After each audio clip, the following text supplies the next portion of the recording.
Bismillahirrahmanirrahim. Allahümme salli ala Muhammed ve ali Muhammed. Möminatı salamlayıram. Allah hamınızdan razı qalsın. Üzümüzə gələn Ramazan bayramı xeyirli və bərəkətli olsun. Millətimizə, xalqımıza, möminata xeyir arzulayıram. Qarşımızda olan bu kitab Şeyx Səduqun Əl-Əmali kitabıdır. Əl-Əmali.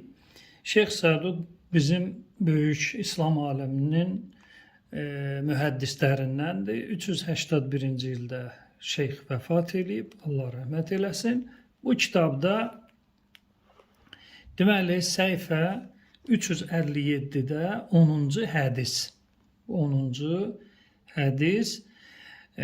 Bu hədisi müzakirə eləyəcəm. Mənə sual verilib. O suala isticabə olaraq.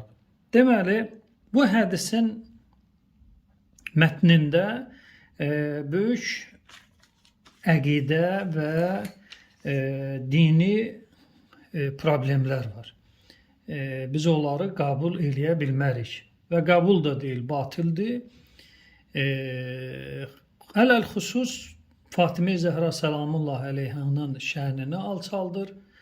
Onun və Həzrət Əli əleyhissalamın məsumluğuna xələl gətirir. Çünki bizim əqidəmiz budur ki, Əhl-i Beyt məsumdur. Allah onları pak, mütəhhər qərar verib, təthir ayəsi ilə və qeyri ayə və hədislər vasitəsilə xəbər bizə çatıb. Bu hədisin mətni batildir, qısa bir cümlədə və bu hədisin mətninə etiqad bağlamaq olmaz. Hədisin iki səmtdə müzakirəsi gedəcək. Birinci hədisin sənədi ilə tanış olacaq, ikinci də hədisin mətni ilə. Deməli, hədisin sənədini oxuyuram və ravilərin haqqında məlumat verirəm. 10-cu hədis, səhifə 357. Şeyx Səduq buyurur, Həddəsənə Əhməd ibn Ziyad ibn Cəfər el-Həmədani. Bu hədisi mənə nəql eləyib Əhməd ibn Ziyad ibn Cəfər el-Həmədani. Bu şəxs kimdir? Tərcümə halı, bu şəxs Əhl-i Beyt ravilərindəndir, şiə ricalındandır və vəsaqəti də sabitdir. Yəni düz danışan, ədalətli və mötəbər ravilərdən biridir. Gəlirik ikinci raviyə. Ömər ibn Səhl ibn İsmail Dinuri və yaxud Dəynəvari. İki cür oxunması var. Ömər ibn Səhl bizim rical kitablarında məchuldur. Yəni tərcümə halı yoxdur. Nə cərhi var, nə mədhi var, nə qədhi var. Yəni adamın düz danışan olması, yalan danışan olması, əqidəsinin sağlam olması, əqidəsinin batil olması haqqında məlumat yoxdur. Yəni ümumən nə cərh var, nə tə'dil var. Belə deyirlər elmi dildə. Ravi məchuldur. Ravi məchul olanda da hədis olur zəif. Hədisin sənədində bir ravi məchul gəldisə, hədis zəif, daif sənəd sayılacaq. Gəlirik, deməli, Şeyx Səduqdan başladıq, gəldik, çatdıq. Zeyd ibn İsmail Saiq. Zeyd ibn İsmail Saiq. Bu ravidə məchuldur, nə haqqında cərh var, nə də tə'dil. Yəni məchuldur. İkinci məchul ravi. Gəlirik üçüncü, Muaviyə ibn Hişam. Muaviyə ibn Hişam da bizim rical kitablarında məchuldur. Haqqında nə cərh var, nə tə'dil var. Süfyan ya Süfyan əth-Thawridir, ya da Süfyan ibn Üyeynədir.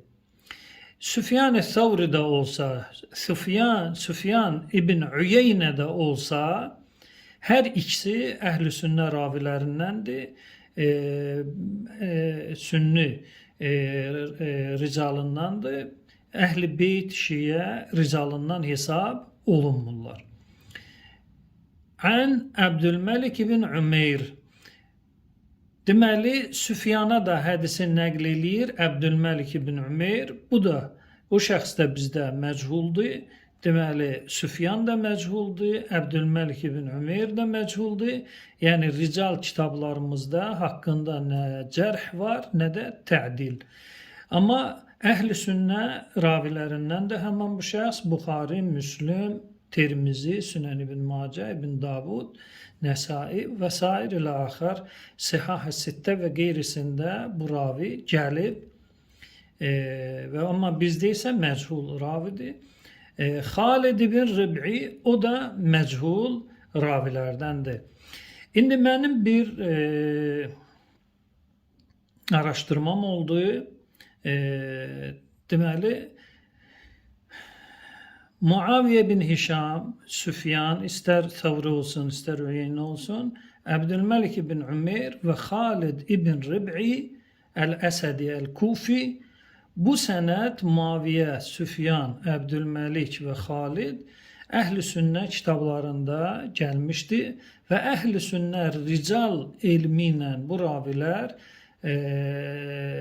təvsiq olunub və onlarda məlumdur. Yəni, sənəd sünni sənədidir. Əhl-i beyt, şiyə sənədi deyil. Qeyd elədiyim kimi, ravilər, deməli, Şeyx Səduqan nəql eləyəndən səvayı ta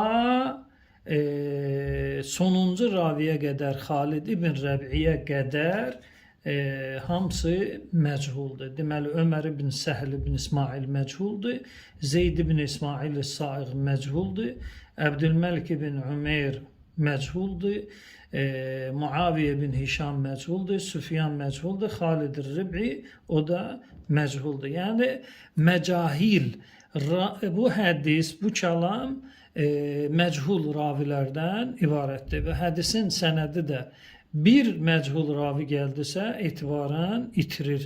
Həm mətn etibarını itirir, həm də sənəd etibarını itirir.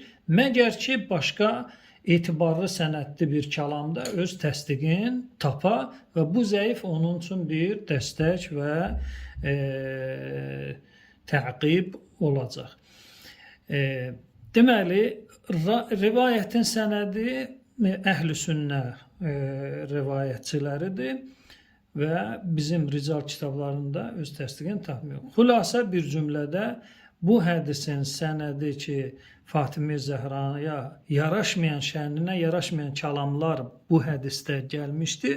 Onlar hamısı uydurmadır. Çünki sənədi məchul ravilərdən ibarətdir. Hədisin sənədi də batildir və mətni də batildir.